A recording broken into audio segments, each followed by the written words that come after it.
And here we go. Good morning, good afternoon, good evening, everybody. Welcome to another DxO webinar. I'm your host, PhotoJoseph, and today we are going to be exploring the idea of editing nature photos specifically. I've got 3 different photos we're going to look at, and this is more of a kind of start to finish how we're going to process these photos, focusing on exposure, highlight, shadows, contrast, colors, things like that. But we're really going to be kind of start to finish working on a few specific photos. The schedule, the agenda for today includes, again, as I mentioned, working with light, revealing details and shadows and highlights, using the color tools, adjusting hue, saturation, and so on, and contrast, specifically using contrast, ClearView, and the other tools that we have access to in here. It's going to be interesting to see how these photos develop. And the cool thing about all of this is that there's no right or wrong. You're going to see throughout the presentation today where I will be making decisions. I'll be playing with an image and going, should I go this way or should I go that way? I'm not really sure which would be better. And I'll make a choice that I personally like, but that may not be the choice that you like. You might look at it and say, no, you should totally go the other way. And of course, that would be perfectly fine. It's just interesting to see the tools that we have, how they can be used, and the fact that many of the same tools can be used in totally opposite directions. A very easy example that would be saturation. You can take a color and make it more saturated, which perhaps that's what you like, or make it less saturated. Perhaps that's what you like. Again, no right or wrong, it's just what you want to do with the image. So with all that said, let's get into this. So 3 images. We're going to start off with this one, move to this one, lovely waterfalls, and to this one here next. The progression here, this is actually the first and the last one are same trip that I was out on shooting lupine flowers, these beautiful little purple flowers. This image we're going to start with is going to need the least amount of work, at least my opinion. I'm going to do the least to this. We're going to do a little bit more to this one here. And then this one, we got quite a lot to do. Part of it is corrective, part of it is creative, but we're going to see what we can accomplish with this. So again, I'm going to start with this one here, and I'm going to start by dragging that ClearView slider. So if we look at this photo, you can see that it is clearly shot in the fog. This is a foggy morning, and I just cannot see these trees in the background there. So the first question is, do I want to bring more of these trees out? Do I want to bring this forward? So easy way to find out is to go down to the ClearView Plus slider here and just turn this thing on and give it a try.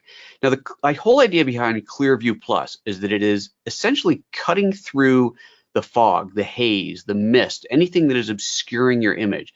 And you see there's off at 0, there's the same thing as turning it off. And as I drag this up, we see the background become more and more clear. And what's really interesting about it is the foreground is not affected that much at all. It is a little bit, right? We see a little bit of change in there, but compared to the background, it's a much more dramatic change back there. The software is really looking for these flat areas, these areas that have minimal contrast, and doing its best to just kind of fill in the details in there. It's really quite clever how this whole thing works. And so again, it's a decision that you need to make. Do you want to bring more contrast into that or not? I'm going to go ahead and bring a little bit into it. I might change my mind later. I don't know. We'll see what happens. Next up, I want to do saturation. These purple flowers are beautiful. The green is really nice on there, but let's see if we can make this pop a little bit more. So I'll start with just a very generic saturation slider. So we'll just find that. Here we go under color accentuation. There's 2 sliders under here, vibrancy and saturation. Just to remind anyone who's not familiar with the difference, saturation is, I think we all understand saturation, kind of the richness of the colors, but saturation slider will adjust all the colors in the scene. Vibrancy adjusts all the colors except for skin tone. Now, it doesn't matter in this scene because I don't have a person here, but if there was a person standing here and I dragged the saturation slider way up, that person would take on a very orange quality. They would look like an Oompa Loompa very, very quickly, and you generally don't want to do that. So what you would want to do instead is use the vibrancy. Now, that's not to say that you can't use vibrancy if you have people in the picture. It does do a slightly different type of saturation than the saturation slider. So it's worth playing with both of them, but I think it's safe to say that if you don't have people in your photo, you are most likely going to want to just grab that saturation slider and give that a push. So if I bring that up and then I'll toggle that on and off so we can see the before and after, you'll see that it is, as you would expect, bringing up the saturation of the greens and the purples and any other colors here, but there's not really much in here. Greens and the purples up quite a bit. And that's fine, but when I look at this picture, I think I want to bring up the purples, but when the greens come up with them, as pretty as they are, they're distracting from the purple. So I think what I want to do is bring up just the purple and not the greens. So to do that, I'll go ahead and reset my generic saturation slider. I'm going to go to the new in PhotoLab 3 HSL tool, which is, find it down here under color. Here it is, HSL. Open this guy up. And if you haven't seen HSL before, let me just give you a very quick tour of this. Effectively, the way this works is you have a series of color tabs in here. These are, think of these like color presets. If you want to make adjustments to the greens, you click on the green and it shows you the general range of green that has been selected. From here, you can change the saturation, the luminance for the greens. Uniformity is a totally different thing, and we're actually not going to get into that today. It's a bit more specific, but I have done webinars on this. If you want to learn more about HSL in general, I encourage you to go back to my website, photojoseph.com/DxO, and scroll down to the bottom of that page, and you'll find a bunch of different shows on there, a bunch of different webinars, and there's a couple of them specifically about HSL. Anyway, so saturation and luminance being brightness, saturation, again, that color richness, for a particular color range. Now, the way this tool works is you can actually alter that color range. So I can say, get me more of the greens and blues in the changes I'm about to make, or give me just a very, very narrow band of green that I want to alter in here. In this case, I'll reset that, and I'm going for the purples. So I'm just going to click on the purple tab in here and see what happens if I take the saturation up on that. And we can see pretty clearly the saturation there is being changed as I adjust that slider, and it really is just those purples. So that's great. I get those purples pumped up a bit. Now, remember the problem that I had before was I felt like the green and the purples were fighting with each other. I still feel like the green's a little bit much. So I'm gonna actually go the opposite direction on green and pull the saturation down a little bit. So if I go all the way, then I have this kind of black and white green now. It's not what I want, but you know, you could do that if you wanted to. But all I really want to do is just pull the saturation back just a little bit, just a bit there. Now, as I toggle this tool on and off, we'll see the difference. It's not a massive change, but it is a subtle yet effective change where I'm allowing my purples to come forward and pushing the greens back just a little bit in there. Okay, so that's pretty good. All right, so now let me step back for a moment and think about this background here. Remember, it was washed out a bit before because of the fog, and I brought some of that forward with the ClearView, but I'm kind of second guessing that decision. So I'm going to go back over to ClearView, and let's see here, where was that? Up here, there it is, ClearView Plus, and let me just turn that off. And you know, I actually kind of like having that fog in there, so I think I'm going to disable that. And in fact, if I wanted to really even amplify this, make this background really bright, like just a really crazy bright foggy day, I might want to do that with a local adjustment. So to do that, I would click on local adjustments, and because I have this very clear horizon line in here, I'm going to go ahead and create a graduated filter and just do a top to bottom there. Now, if you're not familiar with the graduated filters, effectively whatever change I make, whether that's exposure or contrast or saturation or any of these in here, is going to be applied entirely on this side of this dot, that little marker right there. Oop, sorry about that. That's going to be applied entirely on this side. It's going to be applied not at all on this side of the little gray marker here. And what we're going to have in between is a gradation from 100% applied to 0% applied. So if I wanted a very slow fall off of the change, I would make it really, really big like that. If I wanted a quick fall off of the change, I would make it smaller. And in this case, I'm clearly not going to want it to be too big of a change, so we're just going to set it kind of like right there. And then I'm going to go over here and I'm going to take my highlights, where we go, there's highlights, and I'm actually going to raise them up. I'm going to raise them up to amplify the highlights in that scene, just to make the sky there, the background, look even more bright and blown out, just because I think that's kind of cool. I mean, that's the way the day was, and I just want to pump that up, amplify it a little bit, and I like it. You know, it's very monochromatic now outside of the purples, not full on. I haven't done a color against black and white type of a picture, but I've definitely taken the greens and pushed them back. And if we do a compare before and after, we can really see that change in there, and I like it. Now, again, it's subjective. You might look at that and say, no, you know, I think it was better with the greens, or actually I kind of liked it before you brighten up the background. That's totally fine. It's just whatever you like. Now, I also want to point out something I didn't mention in the beginning. When I click the compare, you'll see this kind of distortion that is happening in here. This is part of the built-in lens correction, which is a really important part of PhotoLab 3, and how the software is automatically applying a profile to your camera and lens combination to pick up or to clean up any distortions that might be there natively from the lens. And if I turn this off, you can see there's a bit more distortion happening in there than when that is on. So the lens, the software is definitely doing some correction in there. And if you're wondering what camera this was shot on, or lens more importantly, you can see this was shot on a GH5, which is a micro four thirds camera. It was shot with the 8 to 18 millimeter lens. So that's a very wide lens. In the full frame equivalent, that would be a 16 millimeter on the wide end at 8. And we can see this was actually shot all the way zoomed out. So this is really, really wide, very wide field of view, which is why we were getting some of that distortion. But then, of course, the software has corrected that in there. All right, so that's everything I'm going to do to that photo. Let me jump over to the questions. There's one that just came in, and we'll address this one before I move on to the next photo in here. Someone has asked, with the HSL tool, okay, edit purples, you click on the purple dot and the color wheel selects purple, right? Is there a way to select the color you want by clicking the photograph? There is not, like a color picker.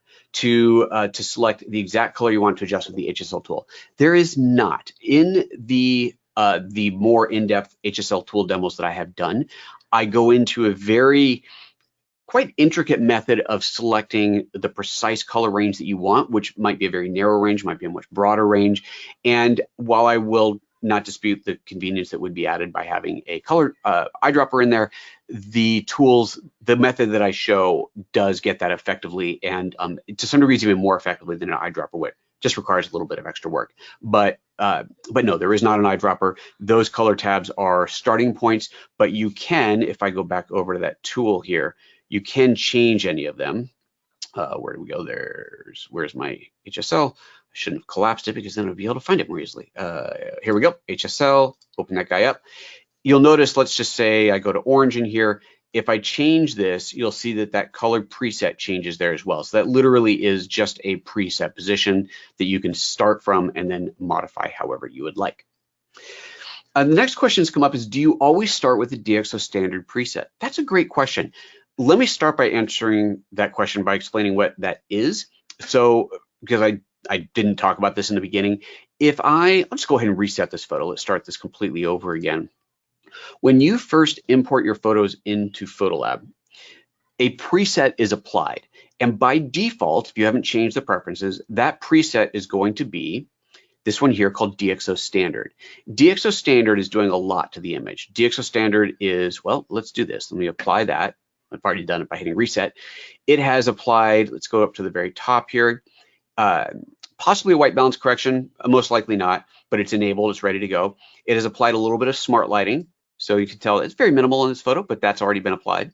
It has auto noise reduction. This is a low ISO image, so it's not going to make any difference. It has applied a crop, and that crop is specifically to correct for any hanging edges that would show up because of the corrective distortion that is also happening, which we'll see later in the list, but it has applied that, and you can actually see that little bit of an uncrop there as I do that. It has also applied a devignette. You can see actually that's pretty dramatic there. So it's devignetting.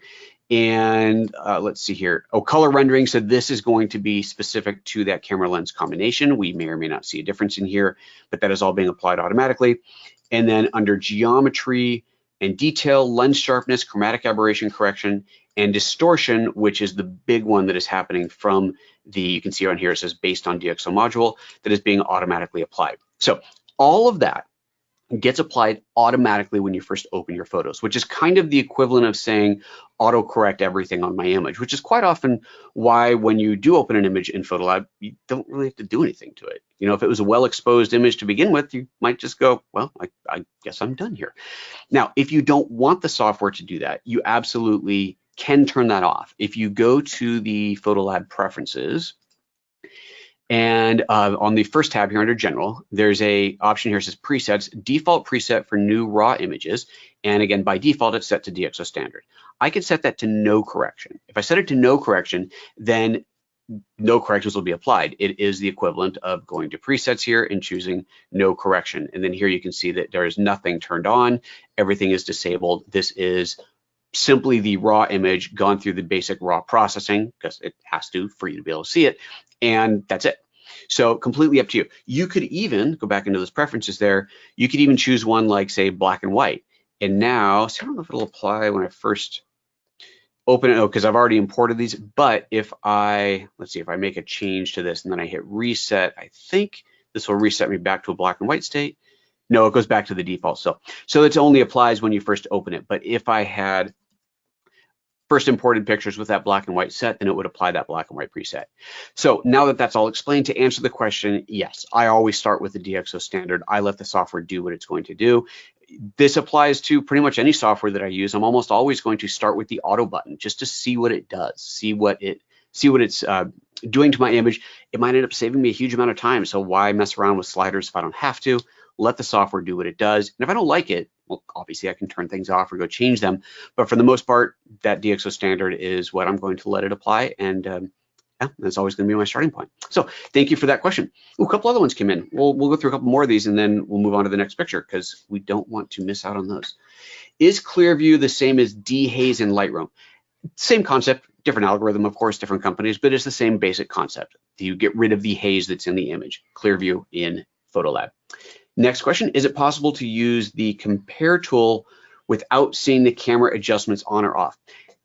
That is an excellent question. And yes, if you go up to compare here, if you do, well, I've already made changes to this. Let's see here. Let's do a reset on here, reset that back, and let's just do a really dramatic, obvious change. There we go. As I clicked on the compare, we're seeing that distortion get applied. You have an option here, no corrections with or without geometry. I think there's a bug because when I make this change, at least for these photos, it doesn't change. So I'm not quite sure why that is. It's one of those things I keep forgetting to ask the company about. I do believe that this is meant to not show that distortion correction, but it is. So that's where I would go to that and toggle that on and off and see how that works for you. And that should give you that solution. But for me, for some reason, it just doesn't work that way. Last question, and we're gonna move on to the next part of the demo. Rather than pulling certain colors up with HSL, what about turning global saturation up and then trimming oversaturated colors down in HSL? Absolutely. That's a great question. So in this particular image, because there's really only two primary colors, it kind of didn't matter which way I went. But to answer the question, let's just say that this photo had a bunch of other colors in it, and I wanted to oversaturate. So it was, rather than pulling up certain colors, turn global up and then trim oversaturated down. So I would go in here and say, let's just do a reset on this again. Let's say that I went to my color accentuation, took the saturation way up, so that's now cranked all the way up, and then said, let's pull the green back. I can now go into HSL, let's make sure that's reset, go to the greens, and pull the greens down in there. So absolutely, you can do it that way as well. There's no problem with that. It's important to understand, I think, the way that these tools work in here. All of these adjustments it's a process called concatenating, where an adjustment that you make to saturation in one place, and then let's say you increase saturation in one place, and then later on you desaturate the image. Those pixels will not be saturated and then desaturated. The software looks at the entire pipeline and goes, oh, this value of green was pumped up 10 and then -8, so the end result is +2. It is going to add +2. It is not going to go +10 and then pull it back to -8, back -8. You know what I mean? It doesn't do that because that would result in an inferior image quality. So it's concatenated, it looks at everything together and goes, right, here's the complete final equation, this is what you get. This is unlike a filter, for example, like in the Nik collection, let's say that I was working with something like ColorFX Pro. ColorFX Pro has a series of adjustments where the image is passed from one adjustment to the next. So the demo that I always give there is, if you make an image, if you put a say a blue wash over the image, and then you make the image black and white, your end result is a black and white photo. Whereas if you reverse those, make the image black and white first, and then add the blue wash, your end result is a monochromatic image with a blue wash on it. That is a pipeline where it passes it from one step to the next. Here it is looking at everything at once and giving you the end result. And an easy way to know whether it's doing that or not is to understand that if you can go in here and make a change to the order of something, like color accentuation, and I move it before white balance, like say I just move it like that, and it makes no change to the image, then you know that the entire pipeline is being calculated at once. Okay. Great, thank you. That's a great question. I'm going to turn my camera off now and move back on to the next photo. This is This photo was taken in Slovenia. This is a just absolutely glorious waterfall area. Beautiful, beautiful water. Clearly looking down into this canyon, the water has eroded away over the thousands or millions of years, and there's just this incredible color in here. And I just want to point out, this is the straight up photo, no processing done. See, the reset's already done. This is the way the water looks, but you know, let's make it more, right? Why not? Let's just do a little bit more in here. So let's take a look at the before and after on here, see what corrections have been made already. So again, there's a little bit of distortion happening. This is shot with that same lens, that 8-18. Once again, also wide open, 8mm wide. This is on the G9. And again, comparing that, we can see a little bit of distortion correction happening in there. Now, the first thing that I think of when I look at this image is micro contrast. There's so much texture in here, texture in the rocks, texture in the water, texture that I might want to be able to pull up and play with. So let's try it. Let's see what happens. I will find contrast. Here it is.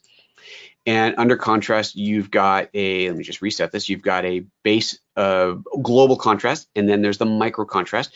The micro contrast, if you're unfamiliar, the idea is that it is looking for the finest details and only adding contrast around the finest details. It's actually quite similar to sharpening as far as an algorithm goes, whereas straight up contrast takes the brightest part of the images, makes them brighter, darkest parts, and makes them darker. So in fact, let's just do that.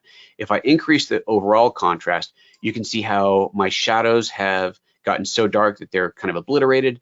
The brighter parts of the image have gotten very bright. We're not peaking, we're not clipping them out here, but it's definitely gotten brighter. Whereas, you know, if I go the other direction, then it pulls the highlights down and lifts the shadows up.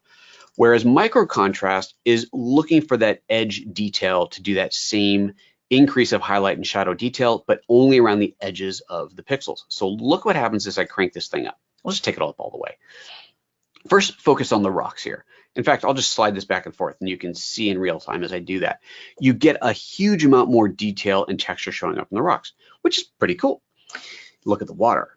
Look at all this cool detail that's showing up in the water. Again, as I pull this back and forward, it's really quite remarkable. Now, this was a 2-second exposure. We can see that over here.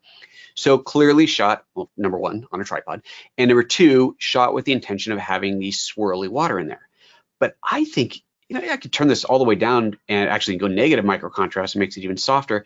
As cool as that is, I really like this. I really like seeing that texture now. I think the water just looks really, really neat. Going back to the rocks, I do like it, but I kind of feel like it's competing now with the water in here. So I think what I want to do is I want to do that micro contrast, but only in the water and not on the rocks. So let's do this. Let me reset that. And I'm going to go into local adjustments. And with the local adjustments, I'm going to use the control point because I want to control just the blue water area.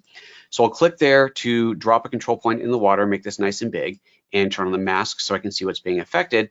And here we can see where I'm going to be adding that micro contrast. Now, if you're not already familiar with the control points, just a very brief overview of this. And once again, if you want more information on control points, we have multiple sessions on local adjustments specifically, again, over at the DxO page on my website, photojoseph.com/DxO. You will find tons of information about this tool specifically. But for now, the brief version of this is when I drop a control point, the software is automatically building a mask based off of the color and luminance value of wherever I've dropped that mouse, wherever that little that center point is.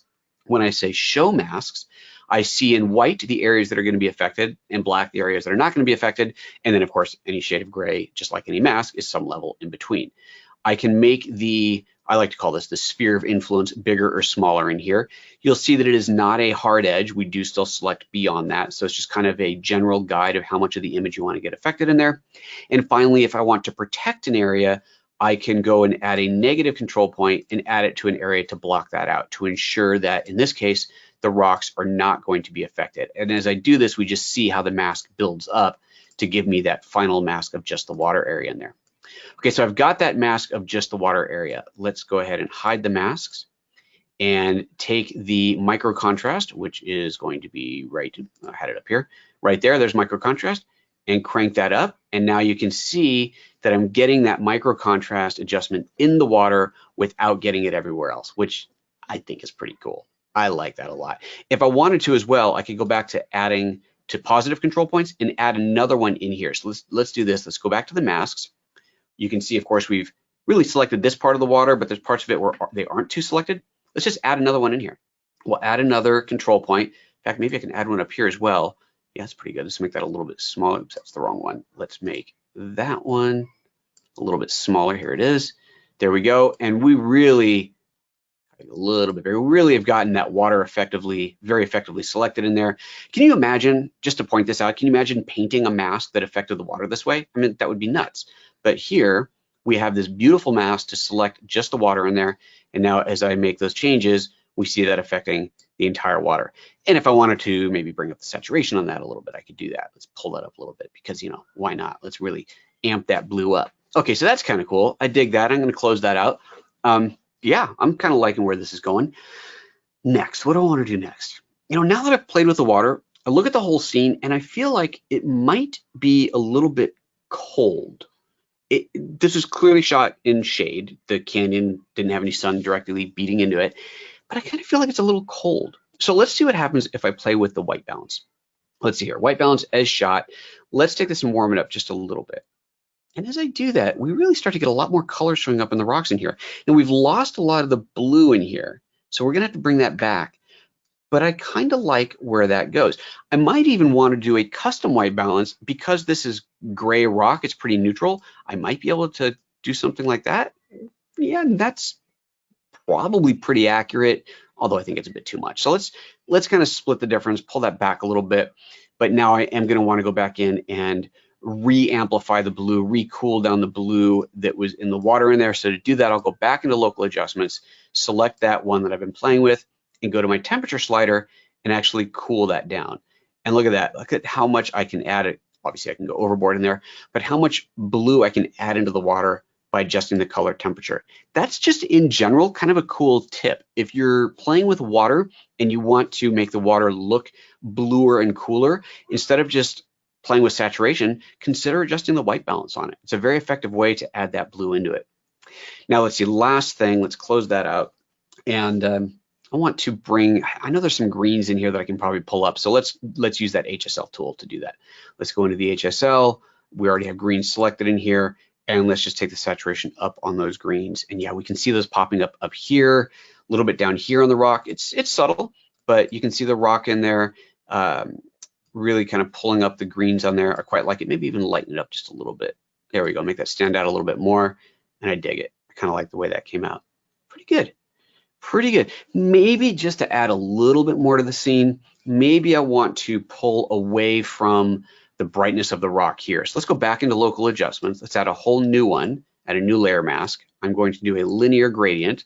Let's pull that across the rock like so, and just take the exposure down, not that one, take the exposure down just a hair, just a tiny bit. Yeah, that's better. And you know, now that I've done that, this area up here is getting a little distracting to me. So I'm going to right click again, control point, drop a control point back there. And if we want, once again, we can show the mask, see what we're affecting. Good, it's really focused on that back area there. It turns out that it's largely the same value, so that's good. And let's just pull the exposure down on that too. There we go. I just don't want to make that, have that bright spot in there, that's distracting. So there we go. There we go. I kind of like it. Now I could, you know, do things like pull up the shadow detail in the rocks over here. So let's go to my selective tones and let's lift the shadows up a little bit. And you know, there is a lot going on in here, but I kind of like the contrast. I kind of like it being really dark. If you wanted to, let's try it. Why not? We'll go to local adjustments. Let's create another new mask. I'll drop a control point here on this darkest parts of the rocks in here.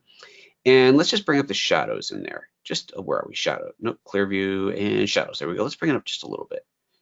Do I want to bring some detail into there? I don't know. I mean, it's okay. I don't think it's really necessary. Let's take a look at that, just that local adjustment. Here's that control point that I just added. Toggle that on and off.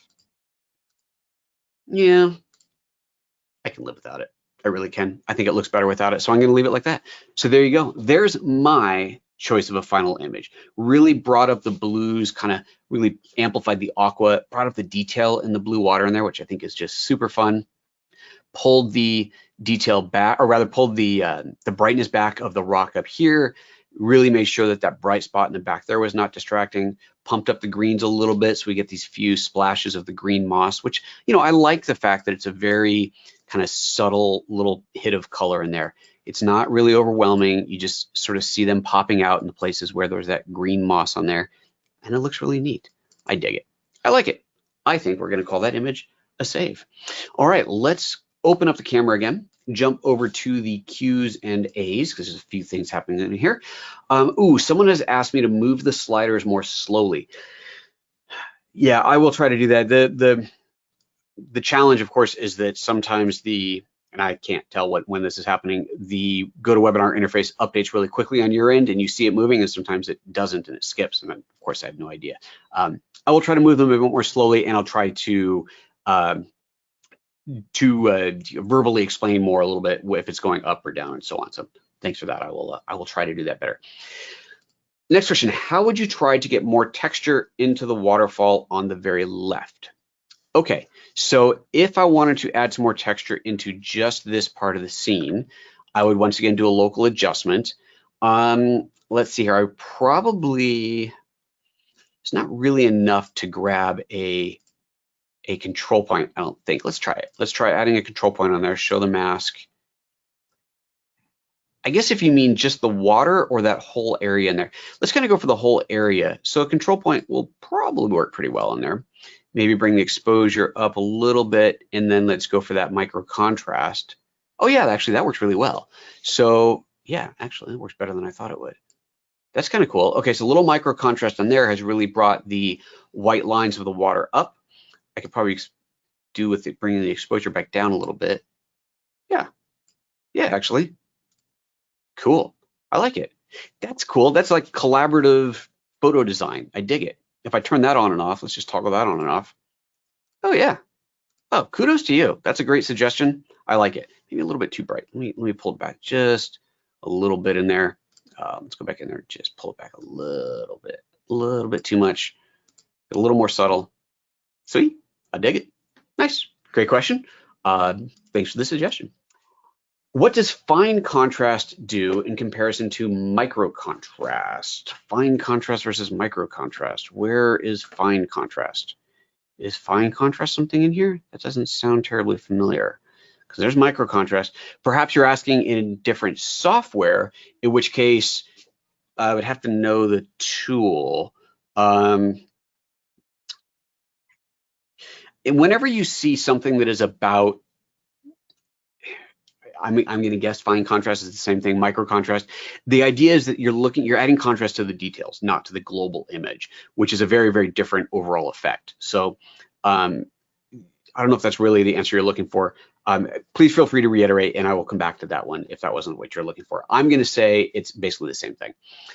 Does the DxO Standard preset do any sharpening? Yes, it does. So the standard, let's go back to this image here that I've already reset. So let's double check the reset.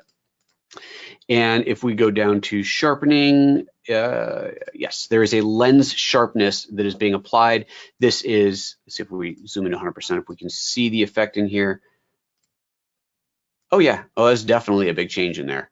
Yeah, that's a pretty dramatic change that's happening in there. So yes, that lens sharpness is absolutely doing that. Now, it is not applying an unsharp mask, which is a whole separate level of sharpening, which if you wanted to do, obviously you could do that as well. The sharpness that it is applying is specific to the lens, to that lens profile.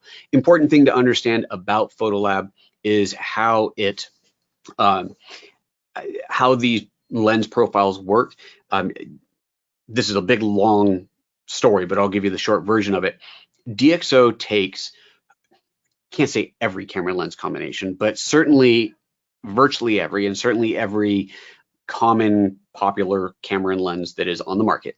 And they run them through a series of tests in the labs in Paris. And they develop a lens and camera body profile, a single file. It ends up with a single file that is for that body and lens combination. So if you have one camera lens, if you have one camera body and 50 potential lenses for it, that's 50 separate files for that. You then add another camera body, and now you've got another 50 lens combinations. There are thousands of these files, these corrective files. Those corrective files go through a huge amount of stuff. They do a lot to the image, including lens sharpening, as you saw in there. The idea that DxO has put out with these is their goal is to make every lens look as good as it possibly can. So even if you're using a cheap kit lens, they are, which inherently is going to be very sharp, or maybe the edges are a little bit soft, they're doing everything they can in software to make that image look as good as it possibly can, giving you the best quality possible image, best possible quality image out of even a cheaper lens. It's still no replacement for a really good lens, of course, but it'll get you a lot. It'll bring you pretty far along with that improvement of the image. So that is what's happening there. All right, next one. How do I get the menu of control points with local adjustments, positive, negative, see the mask, etc.? Simply right click. So when let's go back into this. Local adjustments, you right click and that comes up. If you're not using a mouse if you're using a trackpad, right? Using a trackpad, you can 2-finger tap. Okay, and Siri is trying to talk to me. 2-finger tap. So, and that would, I don't know if that's even on by default or not, but 2-finger tap brings up that control point, brings up that tool. Or if you just hold down the control key on your keyboard and you click, that is the same thing as right clicking. So that's how you do that. Next question, last one for now. Please show again where is the mask control, how to duplicate a control point, and can you group them? Okay, so one at a time. Where's the mask control? So let's just start this whole thing over again. Reset and reset. Okay, so when you bring up local adjustments, you have either this button at the top, or you can simply find the local adjustments in the list here and get to it from there. I always reset my tools before a demo so that everything's in the default position, and then I never remember where anything is because I always move them around. Local. Where is local? Style, toning, color, saturation, vignetting, contrast. It's somewhere in this list, I promise you. There it is, local adjustments. Okay, turn that on. That's the other way to get to it. Or just click on this little icon here. You'll see that same icon here as you're seeing up there. Click on that, and that takes you into the local adjustments room, panel, whatever you want to call it. Once this is up, again, right click to bring up the tools, and you can add whatever you like. So let's say I do a control point, as I did earlier. Add a control point here. And just for the sake of the demo, let's make this small and make it really obvious. Take the exposure way down. Now I add another control point. I'm not doing anything else other than clicking to add another control point. These are already grouped. Now any change that I make here is affecting both of those. If I want to start a new group, then I need to right click and choose new mask.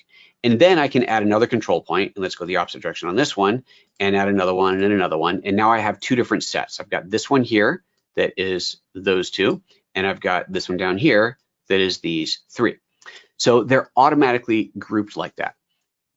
The other way you can see the groups is over here in that palette. So you'll see here I have one called control point and another one called control point. And in this case, if I want to clean things up a little bit, I can go in here and say, double click on that and call this my, I don't know, we'll call this shadows. That's obviously not very relevant, but there we go. Call that shadows, and I'll call this one highlights. And now I've got them named on here so I can quickly find them, so I know which one I'm looking at. You can hide them in here, so I can say, just temporarily hide that shadow adjustment. You can see the little eye gets crossed out on there as well, or hide that, or you can delete it entirely from here. You can go to highlights and say, get rid of them, hit the delete, and off they go.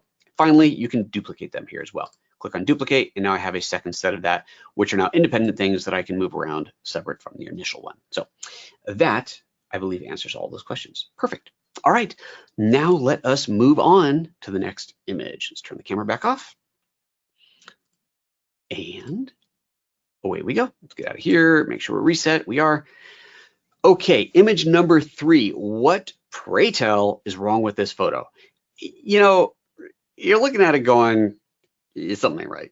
There's something severely wrong with this photo. And I gotta be honest, when I first was pulling up these up in PhotoLab to look at them, I'm like, what did I do? What is wrong with this photo? And I couldn't figure it out. And it finally occurred to me. I don't know if I was just autoing or whatever, but I finally realized the white balance is completely off. I have no idea why the white balance is so wrong on this photo. Either the camera completely freaked out, or more likely I had manually set the white balance for something and then forgot to turn it back onto auto, and so ended up with this image. Either way, this ain't right. Now I can go over here to the white balance and just start manually adjusting it. And I think this is partially why it took me a while to figure out what was wrong, because as I adjust this, it looks better, but it still doesn't look right. Well, look at the tint. Look at how high the tint is. For whatever reason, my camera was set, let's go back to edit shot, with this 4,000 degree Kelvin color temperature and a plus 71 purple tint. Again, couldn't tell you why. So let's fix this. Again, I can manually do this and reset the tint back down somewhere normal and find that right position in there.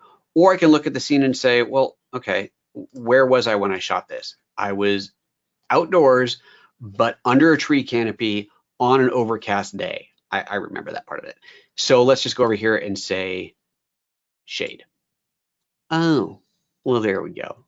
Doesn't that look better? That's more like it's supposed to look. Or maybe that's a little bit too much. Let's try cloudy day. Pretty similar. Let's see, cloudy day is 6,000 degree Kelvin. Shade is 7,000. So maybe I want to like split the difference. We can go in here and divide that between them. I can even type that in if I wanted to, 6,500. And then I can play with the tint if I feel like it needs a little tint adjustment on there.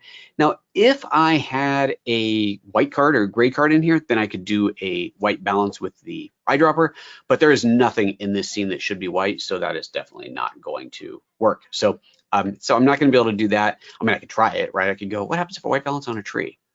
It's actually better than I thought it would be. It's not too bad. Maybe a little bit warmer. Not too bad. Huh, go figure. Yeah, you never know until you try. So anyway, so that's a huge part of it right there. So now if we compare, okay, before and after, massive change. Thank you very much. That's what I was trying to do. All right, well, now let's move on to something else. How about we play with that micro contrast? I look at this scene and I feel like there's so much going on, but I'm losing the detail. Like there's this texture that should be here that it kind of is, but it's overwhelming. And all right, let me be honest here. This is the kind of photo that if you took with your iPhone and hit auto Instagram button on, it would look amazing, but you take it with your multi-$1,000 DSLR and then you bring it into expensive software and you go, I'm just not seeing it. What did that stupid iPhone do? And so that's what I want to get back to. I want to get back to that cool texture that was happening there automatically on the photo that I know I took with my iPhone so I could post on Instagram when I shot it, and was like, well, I like that picture better. So that's what I'm going for. All right, so contrast. Let's play with contrast. Let's try that micro contrast to begin with. Let's go over here and start with the micro contrast. I'll just take that slider up and I'm moving the micro contrast to the right.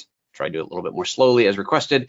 And as I get all the way up in there, we get this massive amount of texture and detail coming through, and it's way too much. I mean, it is just way too much.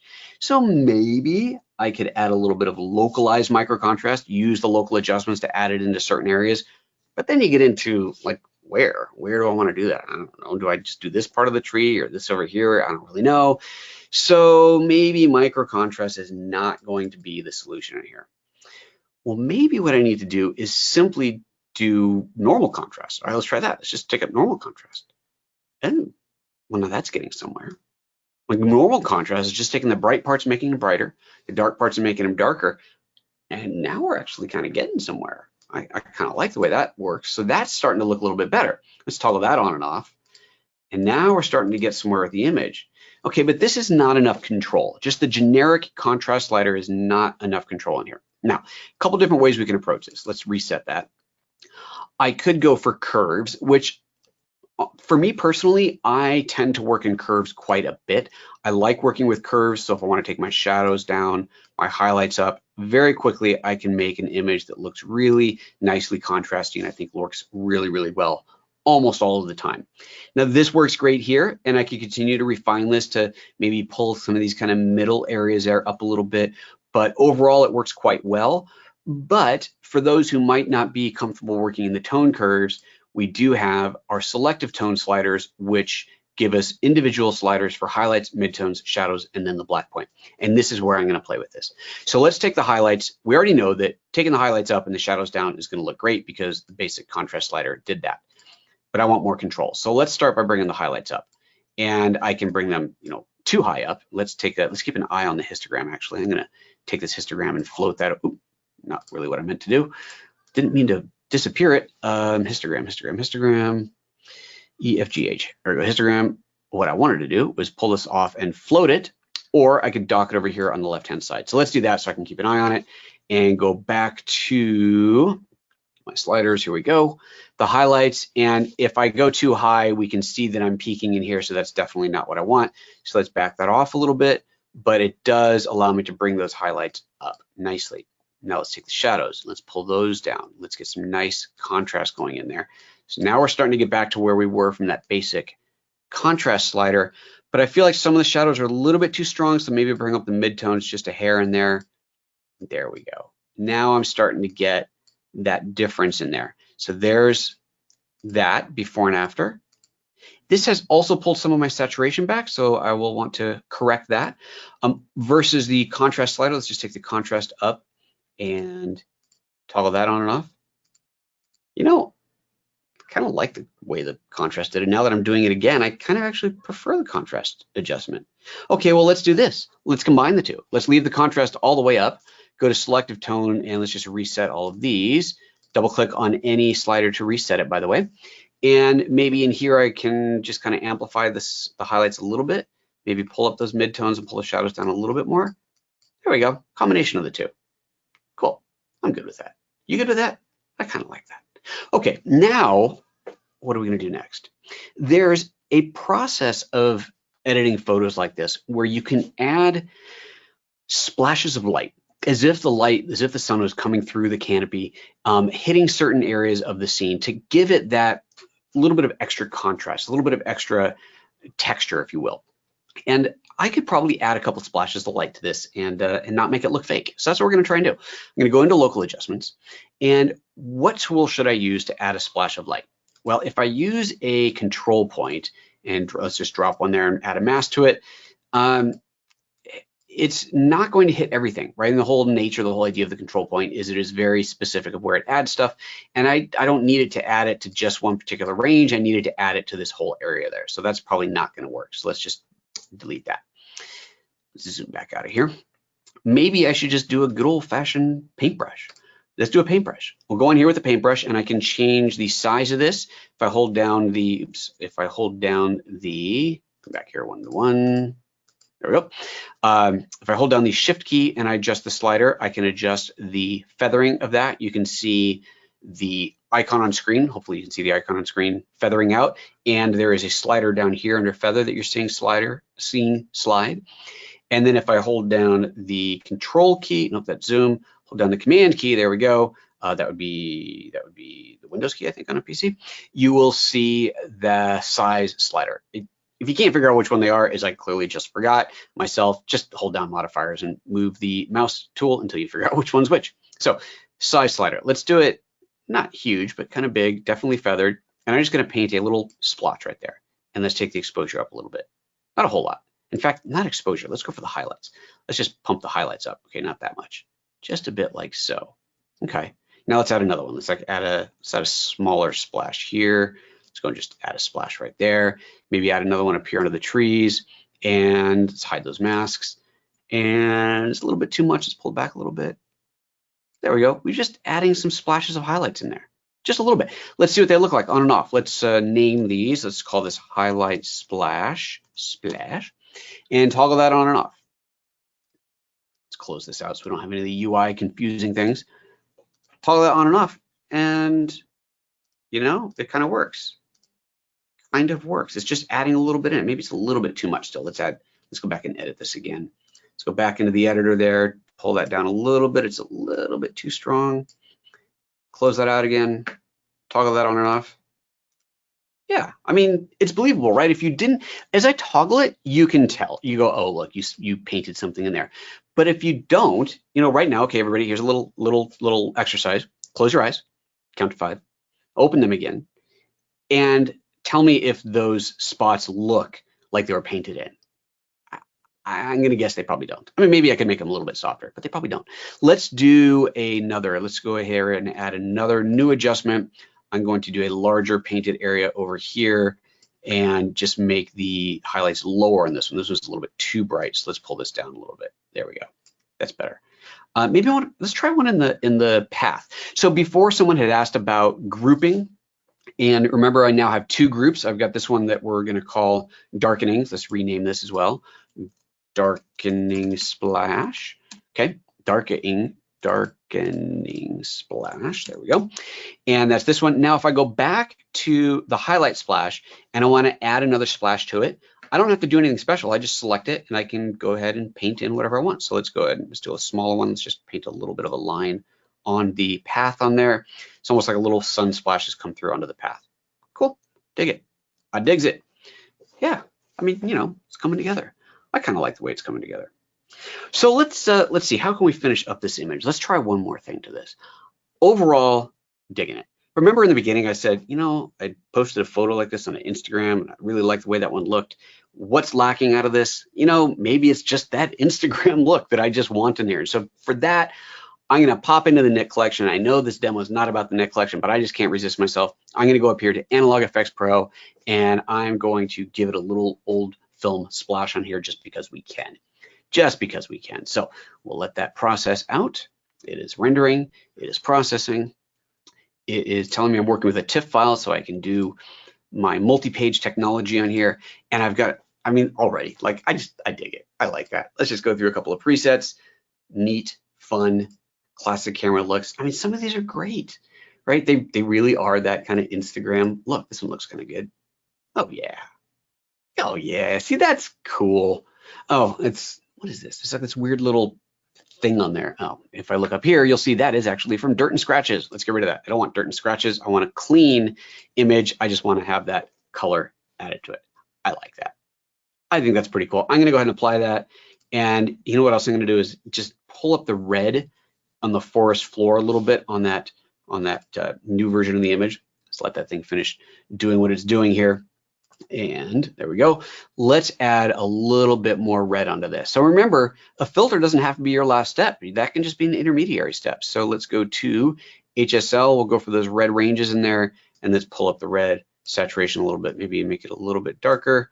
And it looks like I'm not quite there. We go. There's that range. So for the person who asked about the eyedropper, no, it's not there, but it's pretty easy to find. Just slide that over. There's that range in there. Pull it back a little bit, and I dig it. Actually, I kind of like that a lot. Yeah, look, it really pulled up the red in these. I like it. I think that's kind of fun. I might have to save that one. Alrighty, so there we go. That is all of those images. Now let's take a look at the questions because there are more up here and see if I can address. Okay, asking again. I see the wheel where to select what kind of local adjustment. Okay, but on the bottom, I don't see the menu with show positive, negative, or the black menu that appears on screen. Let's see here. This, perhaps you're talking about this menu here on the right. So that one, if I hit question mark, that's it. Shift, so shift question mark, or you're hitting question mark, that will bring up those, that tool there. The bottom, I don't see the menu with the show positive menu. So you're not seeing this menu at all? Brush settings, by the way, that brush settings is there. If this tool palette is missing, I'm not quite sure how that would be missing because I don't think you can hide that. As soon as you go into local adjustments, this should appear with the show masks tool on there. Let me read your question one more time. I see the wheel where to select what kind of adjustment. Okay, you've got that. But on the bottom, I don't see the menu with the show positive negative, which would be, well, if I'm in, okay, so the show positive negative only shows up if you've got a control point selected. So I've got control points selected, so there's positive and negative control points. So add a negative, add a positive, that's how that works. Show masks, that's only going to show up if you're working with a control point. If I now go switch over to brushes, that disappears because it's no longer relevant to that. I hope that helps. I hope that is answering your question.